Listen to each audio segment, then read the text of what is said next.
Recently साइंटिस्टों को Scandinavia के western coast के पास में एक च्युइंगम मिला। पहले तो साइंटिस्टों को लगा ये कोई आम च्युइंगम होगा, लेकिन रिसर्च करने पे पता लगा ये 10,000 साल पुराना एक च्युइंगम है। केवल इस च्युइंगम के ऊपर रिसर्च करके साइंटिस्टों ने उस टाइम के लोगों के बारे में काफी सारी इंफॉर्मेशन गैदर की।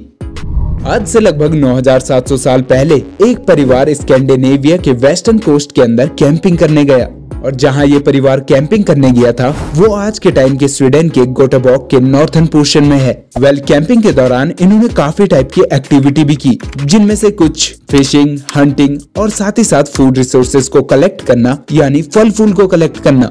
जैसे ही लंच का समय होता है तो इस परिवार के बड़े सदस्यों ने हिरन का शिकार किया था और इस परिवार के कुछ मेंबर ने ट्राउट का शिकार किया। और क्योंकि इस परिवार के अंदर कुछ टीनेजर भी थे जिन्होंने मिलके हेजलनट को तोड़ा, यानी लंच के लिए इनके पास ट्राउट, हिरन और साथ ही साथ हेजलनट थे। जैसे ही इनका खाना खत्म हुआ उसके बाद इन्होंने रेसिन्स चबाना चालू किया ताकि ये लोग ग्लू प्रोड्यूस कर सके। रेसिन्स एक विस्कस लिक्विड होता है जो कि पेड़ की खाल से निकलता है, लेकिन इस परिवार के एक टीनेजर के अंदर गम इन्फेक्शन था, एक ऐसा इन्फेक्शन जो कि इनके दांत टूटना और साथ ही साथ हड्डी लॉस का भी कारण बन सकता था। और यही कारण है कि उस टीनेजर को हिरन की मीट खाने में भी दिक्कत हुई और साथ ही साथ ये रेसिन्स चबाने में भी काफी ज्यादा प्रॉब्लम आ रही थी। तो उसने ये रेसिन्स थूक दिया और ये रेसिन इन 9,700 साल तक सरवाइव करके आज रिसर्चर्स के हाथ लगाए। साइंटिस्टों को पता लगा कि इस च्युइंगम यानी इस रेसिन्स के अंदर काफी अलग अलग टाइप के डीएनए के सीक्वेंस है और इसके अंदर ऐसे बैक्टीरिया भी पाए गए जो कि उस टीनेजर के गम इन्फेक्शन के लिए रिस्पॉन्सिबल है। क्योंकि उन्होंने इस रेसिन्स को खाना खाने के बाद खाया था तो साइंटिस्टों को ये भी पता लग गया कि इन्होंने रेसिन्स खाने से पहले कौन सी मील ली थी।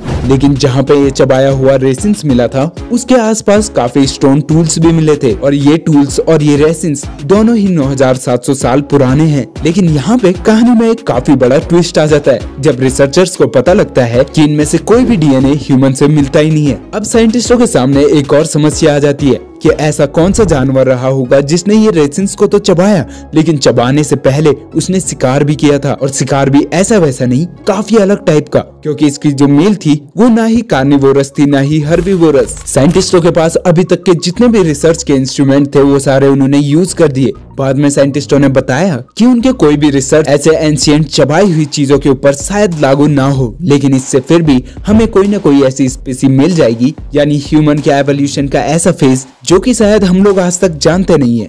काफी रिसर्च के बाद साइंटिस्टों ने बताया कि स्कैंडिनेविया के वेस्टर्न कोस्ट के अंदर एक हंटिंग फैमिली रहती थी जो कि सरवाइव करने के लिए डियर, ट्राउट और हेजलनट के ऊपर ज्यादा डिपेंडेंट थी, और इनकी पूरी फैमिली में से एक मेंबर के गम में गम इन्फेक्शन का प्रॉब्लम था। लेकिन इन शॉर्ट साइंटिस्टों को आज तक पता नहीं लगा कि वो ऐसी क्या मिस्टीरियस स्पीसी रही होगी जो कि कम्युनिटी यानी ग्रुप्स में रहती थी। इससे ये पता लगता है कि हमारी धरती के बारे में हम कुछ भी नहीं जानते हैं, और जब बात हो हिस्ट्री की हमारे सामने हमेशा एक कोरा पन्ना खुला रहता है जिसके अंदर पता नहीं क्या लिखा हो। ऐसा ही एक पन्ना है डायनासोर का।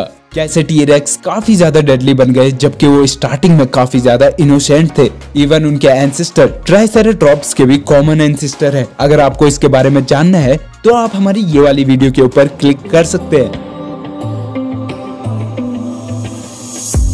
तुझको क्या फिक्र मैं कल रहा या नहीं, मैं आज तो हूँ तेरा पर मैं कल रहा या नहीं, मंजिल की तरफ अपनी मैं चल रहा या नहीं, तेरे दिल में मुझको खोने का